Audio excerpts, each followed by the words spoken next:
right. Hey guys, join my wife and I as we review One Piece chapter 1149. Are you ready? Oh yeah. Awesome. I absolutely love the cover page here, right at the beginning of the chapter. Love the colors, and it's also just awesome. So it's a maid cafe, like from Japan, and it's totally fitting with Sanji absolutely geeking over everyone. Luffy's just eating, Zoro's just drinking. yeah, and then Usopp and that random cat are like freaking out because of the build. So perfect.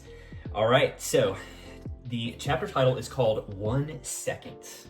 And I already knew from this chapter that it was either going to be something really cool is going to happen or maybe a little sad. So let's go ahead through the chapter recap and then we can talk about it. All right, chapter starts right where we left off from the last, with Scopper Gabon cutting Holy Knight Summers. Summers and the captured Straw Hats are equally surprised, as most of them hadn't even met Gabon yet, so this is a new character to some of the Straw Hats. Summers clearly knows who Gabon is. You could tell they've had interaction before, but Gabon is not here to talk much. Summers tries to defend himself using his Devil Fruit, but is quickly sliced in half. That's right, he's sliced in half by Gabon. All of the thorns start to go away, and Chopper starts bolting after Gabon, who is already to where the kidnapped kids are. So he's zooming through there.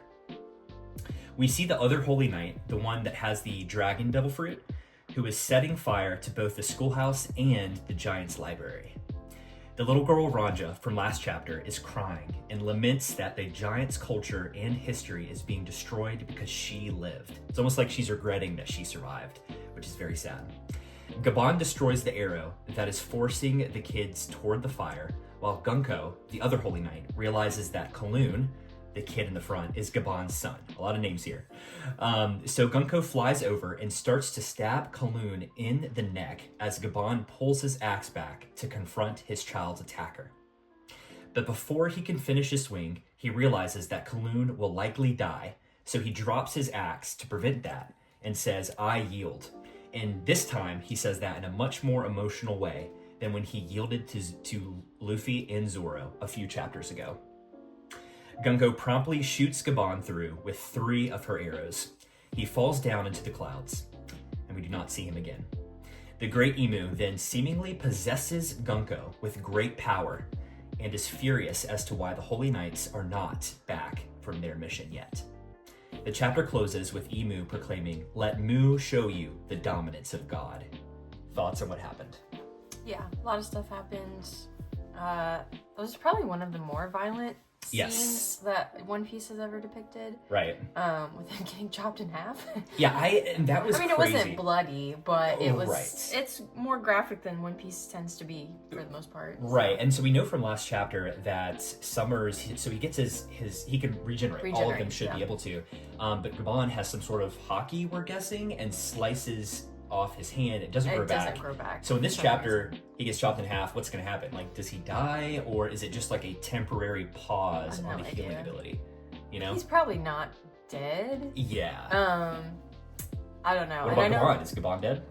I don't think he's dead because we saw Chopper like racing in his deer form. Right. His normal deer form. Do you think Chopper was going to help, or do you think Chopper is going to back up and get? I think he was going to help Gabon because he was going after him because he was saying, you know, there's something here. There's some secret. Yeah, there's some secret that he has to negate the healing power of the Holy Knights. I wonder if that's something Luffy can learn, and the big 3. So that's probably Zoro why Chopper wants to know. So. Interesting. I'm hoping that Chopper, because I feel like, I don't know if Chopper could get Gabon because he fell through the clouds. I feel like Robin could probably help. Yeah. Right? Because she can fly, but yeah, who knows? Pretty crazy. Anything else that was kind of like big and impactful? What about that ending scene? Yeah, Gunko, that's very interesting that Emu possesses her, remotely. Yeah, I wasn't expecting Emu to show up like that. And so obviously Emu has some sort of line of communication with them, right? And if you remember, Gunko, so the girl, right? She has like 2 different eyes. One that seems like a normal eye, and then one that seems like an inverted, almost like Emu's eye. And so I'm wondering if she is almost like a stand-in for Emu, that like she is able to basically be possessed by Emu whenever Emu wants to see what's going on, and kind of a proxy. That's a great word. I could totally see that happening. Now, there is something else that I want to talk about, and it was right before Imu possesses Gunko. She has this like memory. She hears Kaloon crying out for his dad, and it like causes her to remember something in her past, it seems like. And it almost seems like she has a memory from when she was a girl with what may seem to be Brooke. I mean, it was somebody with some type of afro-looking hair. Right, so. right. And then she hears Brooke's name, and then he says, "I must go out to sea to be a pirate." So I'm wondering if there's a deeper connection between Gunko, who loves Brooke's music, right, and Brooke. Maybe there's some. I don't know. Could she be her son? I mean, her daughter. Excuse me. You mean Brooke's Yeah, could daughter? she be his daughter? Yes, his daughter. Sorry. What do you think about that? I don't know.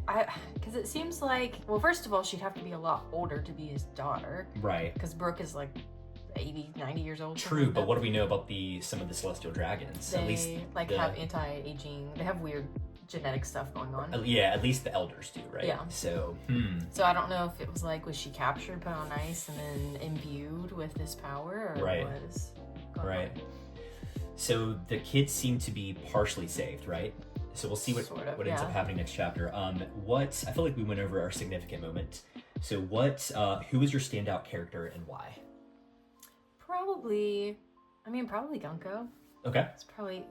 She's the most interesting. She has the most interesting plot happening at this Right, time. like she has more to be revealed, it seems like. Okay, so you'll say her. And it seems like, although she can be possessed by Imu, like maybe there's a side to her that was repressed that is her true self, right? So hopefully we get some answers with that. That'd be cool. My standout character is gonna be Gabon again. I think that he obviously wanted to absolutely rip Gunko in two. He had the ability to do it, and he could have easily done it, right? We saw him knock out Summers, but he realized that if he just went and fought here, he would lose his son, right? So it's like, if I just go in and start attacking, Gunko's already in the midst of like trying to kill my son. So even though I would kill Gunko easily, it would be at the cost of his life, right? And so he decided, even though it likely meant his own death, and even though it was like the less heroic thing to do, he yielded in the same way that he yielded to Luffy and Zoro, right? And ended up taking the 3 shots to the chest. So that was kind of sad, but also it was like, it showed his humanity and it showed his willing to sacrifice, kind of like Robin did the last chapter. So, yeah. And I do like the foreshadowing from those few chapters ago, whenever he yields to Zoro and Luffy, whenever they're about to go out full out, he yielded in that same way. So it was almost like, what an Oda foreshadow. Like, I wonder how intentional that was, but perhaps. Super Usually cool. It is. All right, any predictions for next chapter? Predictions.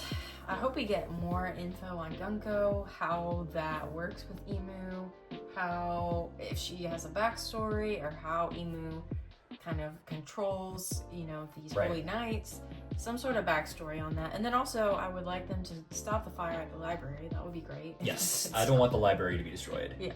Yeah, like where that mural is. Yeah, me too.